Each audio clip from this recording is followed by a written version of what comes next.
Welcome to Dr Joe Unplugged. The topics discussed in this podcast will reflect my opinions and are not in any way to be regarded as medical advice. Every so often there are some disappointing headlines.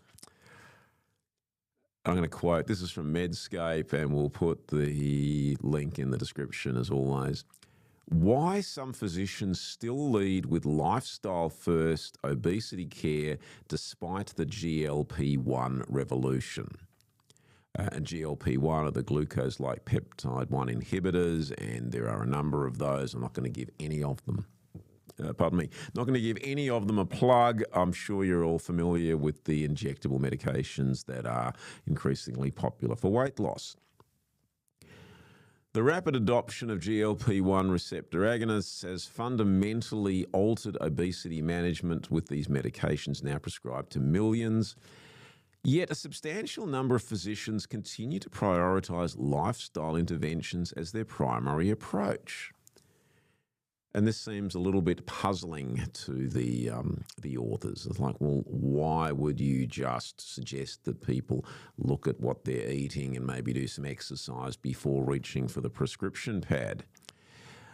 Current medical guidelines reflect the growing evidence base for anti-obesity medications. So, of course, they are working their way into guidelines, and we've spoken previously about how a lot of doctors who sit on these committees that form guidelines are conflicted. In America, the estimates have been 83% of committees that recommend guidelines have doctors on them who have financial ties to the makers of pharmaceuticals. Now, it's fine for a doctor to have connections to companies that make pharmaceuticals, but you cannot play the game, if you like, and be the umpire at the same time. There needs to be a separation, and if there isn't, then there is a conflict of interest, and no amount of declaring it removes that conflict of interest. The guidelines emphasise anti-obesity medications are indicated in combination with lifestyle management.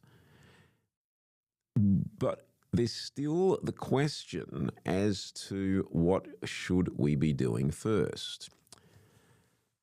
Now, if we pull it back to basics, and there are a lot of people who are overweight and obese, and again, not quite, the crisis is not as bad as it's made out to be by big public health.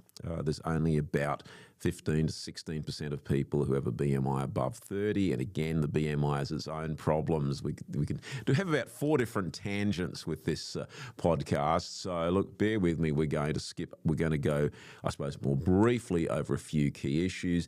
Yes, BMI, body mass index, which is your weight in kilograms divided by the square of your height, which is your height times your height in metres, is a useless indicator, because it doesn't take account of body habitus and is based on work from the 1830s. It's nearly 200 years ago now. It's not a useful indicator. It's the one that's used, and yes, if you go to a whole number of sporting clubs, almost like in the AFL, NRL, hockey in America, gridiron, soccer, even basketball, all of these sports are going to have a large number of their players who are all technically obese. Arnold Schwarzenegger was apparently obese when he won Mr. Olympia. He had a lot of muscle. Not a lot of fat, he had a lot of muscle. So the BMI isn't useful, and when they say that 2/3 of the population are overweight or obese, 3/4 of those are in that overweight category of a BMI between 25 and 30. And there's no evidence or data anywhere that shows that up to a BMI of 30, there's any increase in all-cause mortality. You don't live any longer. You may decide that you look better at the beach, and fair enough, but again, no effect on body habitus. But nobody starts out that way. And we do know that over the last 40 years, since the introduction of the low-fat dietary guidelines, that overall people have gotten heavier. And a lot of that does sit around our middles, which is where the waist-hip ratio, which is a ratio of measurement around your waist at its narrowest point to your hip, is a more useful indicator of metabolic health because it tells you if you are carrying excess kilos in that middle part rather than you've got lots of muscle. And it's not about having a go at people. It doesn't make you a better or worse person if you've put on some kilos. Most people might think, look, I could be a few kilos lighter and I'll put myself in that category as well. But it's come about over the years from an excess of energy intake versus energy output. So we're taking in more calories than we use up. It's a little bit more complicated than that. We'll get to that in a moment. If you try to fill up your car's petrol tank beyond capacity, it'll overflow. And nobody's going to do that. The human body doesn't overflow in the same way. It expands internally. So, yes, the petrol doesn't overflow in the body. The fuel just goes to your midriff. And it happens gradually over time. Now, it is a little bit more complicated, and again, we've spoken about the low-fat dietary guidelines and how a low-fat diet, which is high in carbohydrates, has contributed to increased weight gain in people because the body produces insulin, the hormone from the pancreas, when we've got glucose in our bloodstream. The aim of insulin is to get the glucose out of the bloodstream, and it does that by storing it as, guess what? Fat. And so we're all eating these low-fat diets as we've been told by big public health, and we say, well, hang on, why isn't this working? And it's quite frustrating for people, and I totally get it. And we're still waiting for the mea culpa, but we could still be waiting for a while. So yes, it is calories in, calories out, but it's a bit more nuanced because calories from carbohydrates are going to be more likely to go straight into storage than calories from protein and even calories from fat. But reversing how we've gotten to where we are is and should remain the logical start point. The idea that we should be going to pharmaceutical options before using the very basics, in my opinion, and look, people can have different opinions, is fundamentally flawed. Now, there may in some instances be a role for both concurrently, and I think there's a large number of people, in fact, I'm sure there's a large number of people who would prefer not to use medications if they don't have to. And then there's a reasonable number of people who say, well, look, does it have to be either or? And no, it doesn't need to be either or. But if we're asking a different question, which is which should come first, then the basics should come first. And part of the reason for that is that it is a reversal of how you've got there. So if you have been consuming excess calories and particularly excess carbs, and you haven't been doing much exercise, and that has led to some weight gain over the years, then that is all reversible. It hasn't sort of hit you from out of the sky. Again, I really do want to emphasise this quite importantly. It's not a reflection on anybody as a person, but it is the logical consequence of choices and decisions and actions that have been taken over usually years. And unfortunately, it's often because you have followed the, in inverted commas, advice. And then you do wake up one morning and think, well, how did I get here? And this is where people who do get into the low-carb space, and including, for example, keto diets, and they find that it works for them and nothing works for everybody. But when it does, they can get sometimes somewhat zealous because they're understandably quite angry at, what they've been told and where it's led them. And now they've made their own discoveries and it's led them to a place that they've wanted to get to.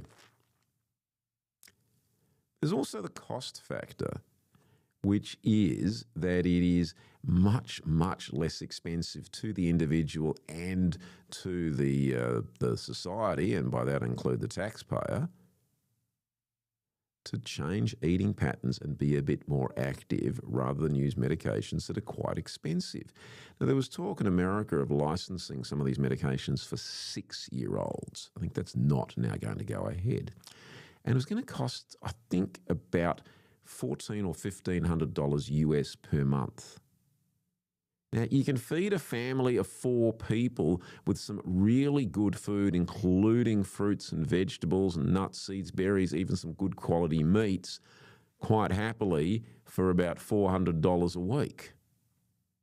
I mean, seriously, what is the best use of money? And by the way, putting good nutrition into the body is not just an issue for your weight. It's going to be better for your heart, your brain, your bones, your muscles, your lungs, the kid, you name it.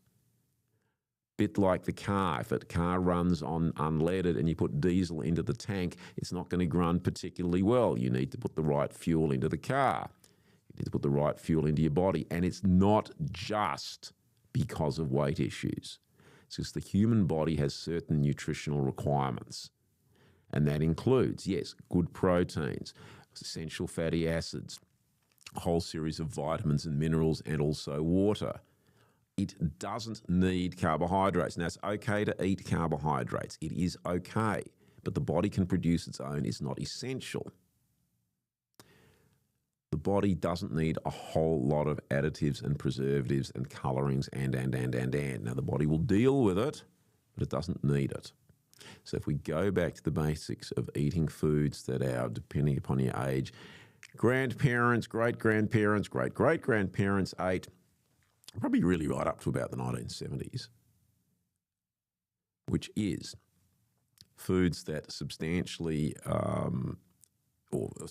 foods that if you didn't eat them this week, you'd either need to freeze them or throw them out. Foods that until not that long ago were either moving around or growing somewhere. Foods without a whole lot of numbers on the labels, and indeed foods that maybe don't have labels. These are the basics. Now, we live in the 21st century. We obviously can have some processed foods. We don't have to be, it's not a religion, but it is about moving the dial. And yeah, 45, 50 years ago, we didn't have the issues that we have today. So it's fairly new in human history. And we know when it started and we know what the cause is. And one day, there might be a mea culpa. I'm not expecting any apology. It doesn't appear to be in the DNA of public health to ever apologise, but we don't need, it would be nice if they apologise, I think it would be good, but we don't need it to take action. And is there a role for medication to help people with weight? Yeah, there is a role, but it's not a replacement for, and it's certainly not to come before making the basic changes that you can do yourself. Thanks for listening to Dr. Joe Unplugged. If you enjoyed this podcast, please like, share, and consider subscribing. Tell your friends. If there are topics you'd like to see covered, be in touch through the chat or email info@drjoe.net.au. We'll be uploading new content each Monday, and soon we'll be putting these videos out on X. You can follow me there at Dr. Joe's DIY Health.